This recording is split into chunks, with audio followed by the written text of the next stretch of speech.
11ஆம் வகுப்பின் குப்த பேரரசு பாடப்பகுதியில் அமைந்துள்ள முக்கிய வினாக்கள். 1. குப்த வம்சத்தின் முதல் அரசர் ஸ்ரீகுப்தர் ஆவார். இவருடைய காலம் பொது ஆண்டு 240 முதல் 280 வரை ஆகும். 2. குப்த வம்சத்தின் இரண்டாவது அரசன் கடோத்கஜர் ஆவார். இவர் ஸ்ரீகுப்தரின் மகனாவார். இவருடைய ஆட்சி காலம் பொது ஆண்டு 280 முதல் 319 வரை ஆகும். 3. கல்வெட்டுகளில் ஸ்ரீகுப்தர் கடோத்கஜர் இருவரின் பெயர்கள் மகாராஜா என்று பொறிக்கப்பட்டிருந்தன.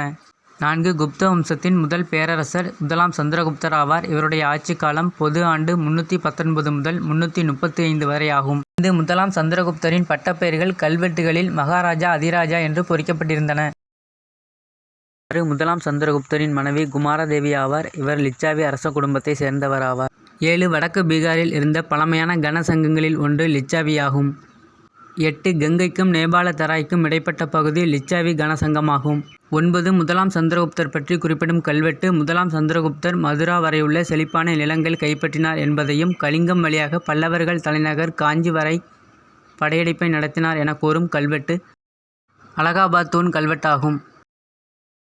10. அலகாபாத் தூண் கல்வெட்டை பொறித்தவர் ஹரிசேனர் ஆவார். இந்த அலகாபாத் தூண் கல்வெட்டானது 33 வரிகளில் நாகரிக வடிவத்தில் சமஸ்கிருதத்தில் எழுதப்பட்டது. 11. முதலாம் சந்திரகுப்தர் தனது மகன் சமுத்திரகுப்தரை வாரிசாக நியமித்த ஆண்டு பொது ஆண்டு 335 ஆகும். 12. இந்திய நெப்போலியன் என அழைக்கப்படுபவர் சமுத்திரகுப்தர் ஆவார். 13. கங்கை சமவெளியின் மேற்கு பகுதியில் 9 அரசர்களை படைபலத்தால் வென்றவர் சமுத்திரகுப்தர் ஆவார். 14. தெய்வபுத்திர சகானுசாகி என்பது ஒரு குஷான பட்டமாகும். 15. சமுத்திரகுப்தர் ஆட்சி செய்த ஆண்டு 40 ஆண்டுகள் ஆகும்.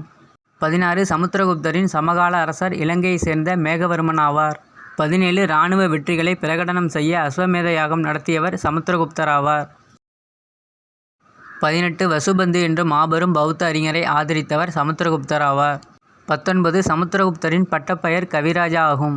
20. குப்தர் நாணயங்களில் சமுத்திரகுப்தர் வீணை வாசிப்பது போன்று பொறிக்கப்பட்டுள்ளது. 21. சமுத்திரகுப்தர் பிறகு ஆட்சிக்கு வந்தவர் 2ஆம் சந்திரகுப்தர் ஆவார். இவருடைய ஆட்சி காலம் 375 முதல் 415 வரை ஆகும். 22. விக்ரமாதித்தன் என்று அழைக்கப்படுபவர் 2ஆம் சந்திரகுப்தர் ஆவார். 23. 2ஆம் சந்திரகுப்தரின் தலைநகரம் பாடலிபுத்திரம் ஆகும். 24. இராணுவ முக்கியத்துவம் வாய்ந்த தக்கான பகுதியை ஆண்ட வாகடக இளவரசருக்கு தன் மகள் பிரபாவதியை திருமணம் செய்து கொடுத்தவர் 2ஆம் சந்திரகுப்தர் ஆவார். 25. 400 ஆண்டுகளாக ஆட்சி செய்து வந்த சாக அரசர்களை வென்றவர் 2ஆம் சந்திரகுப்தர் ஆவார். 26. விக்ரமன், தேவகுப்தர், தேவராஜன், சிம்ம விக்ரமன், சகாரி விக்ரமாதித்தன் ஆகிய பட்டப்பெயர்களை கொண்டவர் 2ஆம் சந்திரகுப்தர் ஆவார். 27. நவரத்தினங்கள் எனப்பட்ட 9 அறிஞர்கள் 2ஆம் சந்திரகுப்தர் அவையில் இருந்தனர்.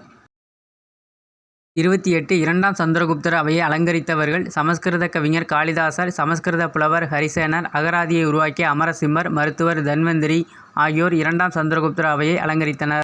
29. 2ஆம் சந்திரகுப்தர் ஆட்சி காலத்தில் இந்தியாவுக்கு வந்த சீனாவை சேர்ந்த பௌத்த அறிஞர் பாகியான் ஆவார். 30. வெள்ளி நாணயங்களை வெளியிட்ட முதல் குப்த அரசர் 2ஆம் சந்திரகுப்தர் ஆவார். 31. நாலந்தா பல்கலைக்கழகத்தை தோற்றுவித்தவர் முதலாம் குமாரகுப்தர் ஆவார். 32. சக்கராதித்யர் என்று அழைக்கப்பட்டவர் முதலாம் குமாரகுப்தர் ஆவார். முதலாம் குமாரகுப்தர் 2ஆம் சந்திரகுப்தரின் மகனாவார். 33. குப்த வம்சத்தின் கடைசி பேரரசர் ஸ்கந்தகுப்தர் ஆவார். 34. குப்த பேரரசு வீழ்ச்சியடைய காரணமான படையெடுப்பு ஹூணர் படையெடுப்பாகும். 35. குப்த வம்சத்தின் கடைசி அரசர் விஷ்ணுகுப்தர் ஆவார். இவருடைய ஆட்சி காலம் பொது ஆண்டு 540 முதல் 550 வரை ஆகும்.